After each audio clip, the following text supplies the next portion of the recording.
Let me start out with my favorite question. When making a prune smoothie, is 5 too many? 3 not enough? First thing that comes to mind is, who the fuck makes a prune smoothie? Maybe because I'm vegan, you got the wrong idea. I don't do it because of the health benefits. I mean, my blood works better than it ever has been, but that's not why. I don't do it because it's easier, because it absolutely isn't. It's harder to put on muscle, it's harder to stay leaner. I do it because I'm morally obligated. One day I woke up and I'm like, tired of feeling like a piece of shit. And this is gonna sound really fucked up, but I'd rather see a human get hit by a car than a dog or any other animal. So if I'm driving down the street and a pigeon lands in the middle of the road, just so happens to be a little 6-year-old kid riding his bike, I have to make a split-second decision. Sorry, bud. Should have been wearing shoulder pads. Couple things. First, just worked out, so if you wonder why I'm a sweaty mess, it's that. Plus, I'm not gonna turn the air on or they have good sound. Second thing is, obviously, space isn't done yet. When it is, that's when the course is gonna come out. I told Rogue, just send me whatever you have. I don't care if you have a half rack, whole rack.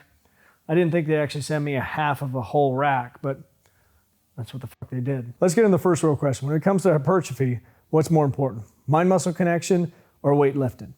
Now this one's got some layers to it, but if you gave me 6 months to get somebody results, I'm gonna choose mind-muscle connection. Just focus on exercises that just isolate it down, they have a great connection with, and we just stick to those.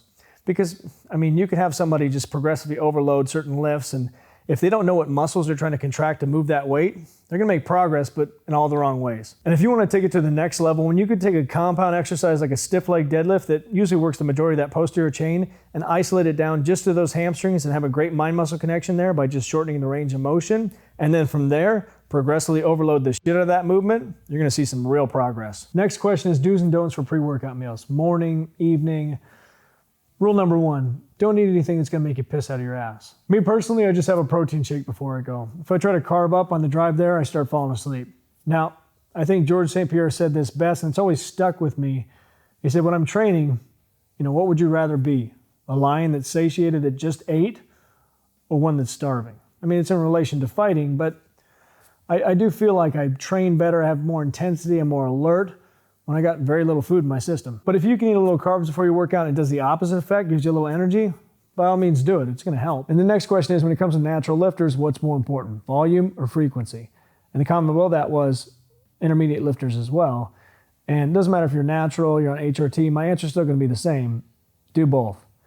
I know that's kind of a pain in the ass of an answer because it's a time suck, but honest to God truth, because you're not gonna run into overtraining issues. As long as you eat to maintain that level of activity, you're perfectly fine. And then for me personally, when I wanna make some serious progress, I do 2-a-days, and on top of that, I'll crank up the volume. The next one has to do with muscle imbalances, how to fix them, what to do about them.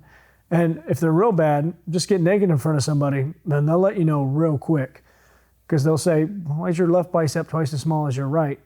And yeah, you're gonna feel like you're this big and you're gonna walk out of the room with your dick tucked between your legs, but at least you know what to fix. Now, if it's a strength imbalance, then it could be a couple of reasons. First one, could have an injury there. At that point, you just have to rehab it to the point where it's strong enough, equals itself out.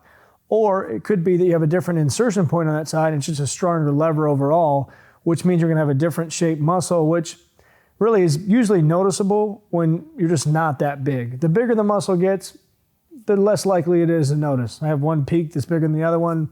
Doesn't matter. Both biceps are just fucking big. And if you want to make a whole video on how to bring up lagging body parts and make them as symmetrical as possible, but at the end of the day, you don't want to be perfectly symmetrical. Have you seen one of those apps where you can take one side of your face and perfectly mirror it to the other side?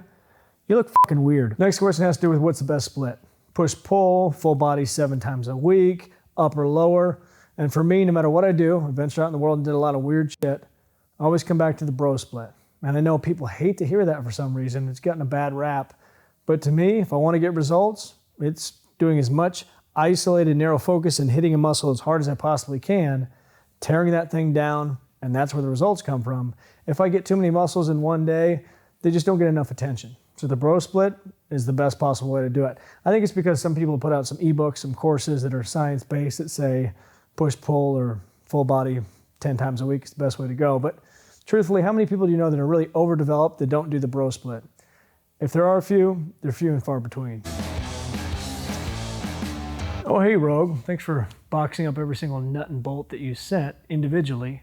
On top of that, half the boxes are like wet diapers. I only joke, Rogue is phenomenal. Best part, made in the USA. I got another piece on a pallet from another company that I won't name, and as it rolled towards me, I saw this giant made in China. fuck is that? All right, last question. How do I know I'm training hard enough? Getting results, but how do I know I'm not missing out on some progress I could be making? Now, I would just do this. For the next 2 weeks, write out your workout beforehand and think of the most sadistic, just screwed up workout. Do all the worst possible exercises that you always avoid doing. Make sure you do those, pick out your rep ranges, and think of crazy shit, crazy intensifiers that you don't want to do. Century sets, crazy drop sets, ascending sets, and plan it beforehand. And in those 2 weeks, if you make a ton of progress, you're not training hard enough. All right, as always, don't sweat on camera so much or throw up in your mouth. All right, as always, like, subscribe, hit the notification bell, leave a comment for the video you want next, and get after it to get growing. Talk to you soon.